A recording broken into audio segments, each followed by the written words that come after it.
Barakatah Yahweh, Barakatah Yahweh Shai, all praises, honor, and glory be unto Yahweh, Bahasham, Yahweh Shai, Bahasham, Rakakodash. Double honors to our apostles and elders at Great Millstone who taught us the truth and who rule well. Peace, love, salutation, and mercy be unto the hopeful elect. And back again with another lesson through the spirit and power of Yahweh, Bahasham, Yahweh Shai. Yahweh Ratazah, this lesson is edifying, which we do these videos for the exhortation, of the Israelites that are scattered throughout the four corners of the earth. All right. Whether you look like a so-called Negro or not, all right, Israelites are going to come in all colors. All right, we try the spirit. We go by the spirit. The scriptures say within the book of Romans 8 and 16, for our spirit bear witness with your spirit that you too are the children of the living power. Because when it comes down to the other nations of this world, Yahweh Shai said it himself. He said, even the spirit of truth, whom the world cannot receive. So the only ones that can receive this spirit and will be sealed up with that mark of exemption are Israelites, that are part of the elect, which are going to come out of all nations. They're going to be delivered from all nations, but they are not those other nations. They just look like them. They may even speak their language. But to you that are serious concerning this faith and concerning this truth, all right, now is the time to have your eyes peeled, man. All right, what you're supposed to do is you're supposed to listen to these videos. You're supposed to go back and to research if those things be true. Acts 17 and 11. It says, these were more noble than those in Thessalonica, and that they received the word with all readiness of mind and searched the scriptures daily, whether those things were so. But you should know that these things that we are saying are so by way of them happening, all right, before your very eyes. All right, so now is a time to have your eyes peeled, all right, to have them open, all right, and to be watching as well as praying. Because now, now is our salvation nearer than when we believed. And how do we know that? We know that by way of the signs. All right, we know that by way of the things that are going on in the earth, man. All right, Esau is preparing. All right, he's preparing to move and march down on Jake. All right, we're getting ready to enter into the time of Jacob's trouble. But you got Jakes that are still in the spirit of celebrating feast, having a good time. Now isn't the time for that. It tells you in the book of Ecclesiastes that there's a time and a season for everything. This ain't the time to be celebrating and partying and marrying and giving into marriage. Hey, Paul said that, due to the fact that the time is short, he would that those that be married be as their widows. All right, in the book of 2nd Ezra, the 16th chapter, it gives you pretty much the outline of what you should do during these times. And really your focus should be on salvation. Your focus should be on maneuvering in a way where you don't have to feel the wrath of Yahweh Bashim Yahweh Shai.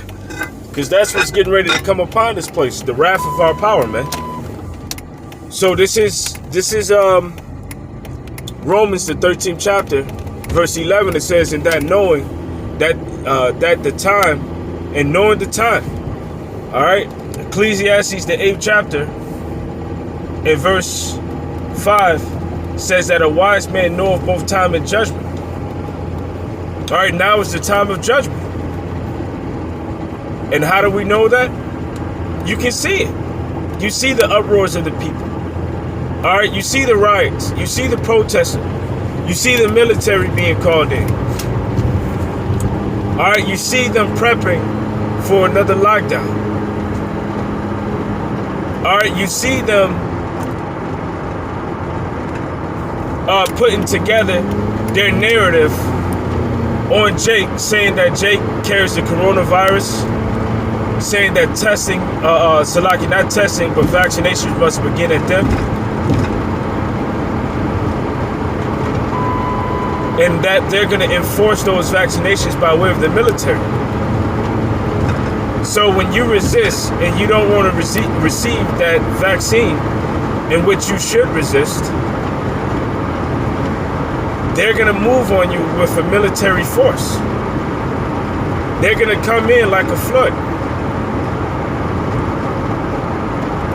Now, if your eyes are open, and if you believe in this word, which this word is the only source of power that we have, all right, through believing in this and through living by it, it connects us to our power, whose name is Yahweh, through his son Yahweh Shai. So if you're staying plugged into it, then you will know what time you're in. So the scripture says, knowing the time, that it is a high time to awake out of sleep. For now is our salvation nearer than when we believe. Now those that are asleep are those that are spiritually asleep. All right, they're spiritually dead. It doesn't literally mean to be asleep. You awoke, but you sleep. That's where the term woke comes from. You know, the way that the world uses it now. But these people that are claiming that they're woke, they're not really woke. Because if you awoke, you'll be woken to Yahweh. You'll be woken to Yahweh Shai. You'll be woken to his holy word. And you will live by it. So these people, they may be in the black consciousness. They may be into Egyptology. They may be into Pan-Africanism. And they'll claim that they're woke. They may even be into witchcraft. And they may claim that they're woke. Really, you're not woke. You're dead. You're asleep. To be woke is to be woke unto this truth. Because when you're woken to this truth, your eyes are open and you can see and understand the things that are going on in the world. In which Jake does not understand what's going on in the world. That's the reason why one moment they'll be protesting and then the next moment they'll be celebrating Halloween. Or one moment they'll be protesting and the next moment they'll be celebrating 4th of July. Or one moment they'll be protesting and then the next moment they're all calm, all right, celebrating the holidays. And what's funny is that when you notice, when Esau does something, he usually does it around something, all right, that people are used to celebrating. So when he do certain things, he may do it around the Super Bowl, you know, or he may do it around, you know, Christmas. He may do it around Thanksgiving, because he knows that you're going to go right into that spirit of slumber, all right, to celebrate those festivities. And that's the reason why the scripture says this. All right, because this applied even to the righteous feast, man. Matter of fact, I'll grab this. Lamentations 5:15, it says, the joy of our heart has ceased. Our dance is turned into mournings. All right. Let's see if I can find another one. Yeah, that's Amos 8:10, by the way. It says, and I will turn your feasts into mournings and your songs into lamentations. All right, and I will bring up sackcloth upon all loins and baldness upon every head, and I will make it as the morning of the only son. All right, and the end thereof, all right, as a bitter day. All right, so the Lord is getting ready to bring bitter days upon you Israelites that are not woke, man. Upon you Israelites that are not seeking and searching for Yahweh Bashim Yahweh Shai and call Haloyim La Yahweh Bashim Yahweh Shai. You know, as I looked up from reading that scripture, you know, there's a license plate with 144 on it, man. And then another one. So it's 144 both ways. But Yahweh Ratazah, that's what we're giving diligence to. All right, to make our calling and election sure, man. All right, we want to be delivered. All right, from these said destructions that's getting ready to come upon this place. And in order to do that, all right, how are you going to be delivered if you don't know what's getting ready to happen? And the scripture says, will there be no vision, the people perish. All right, and to have vision, that means that you can see. And you can only see if you woke, if your eyes are open. All right, but the majority of you Jakes, you are in slumber. You are in a deep slumber. You are in the deep slumber. All right, and the scripture speaks about how it is when you wake a fool. That's Sirach, the 22nd chapter, verse 7. It says, whoso teacheth a fool is as one that glueth a potsherd together, and as he that waketh one from sound sleep. So when you try to teach a Jake, when we do these videos, all right, to warn you, that's us teaching you. But you got a lot of Jakes that don't want to be woke up. When we do these videos, that's like us waking you up from sleep, from being in a deep slumber. But you got a lot of jakes that still want to be asleep. So when you're asleep, you don't know when the thief is coming. All right, you don't know that the thief is coming to rob the house. You don't know that the thief is breaking up, or that he's taking those things, all right, from out of your house and which belongs into you. You don't know that the murderer is coming, all right, to kill you. Why? Because you're asleep. All right, and you're in the deep sleep, like that deep sleep that happens to an individual when they've been drinking. All right, and Salakia. Hey, even to grab this, 1 Thessalonians 5:2, for yourselves know perfectly that the day of Yahweh so cometh as a thief in the night.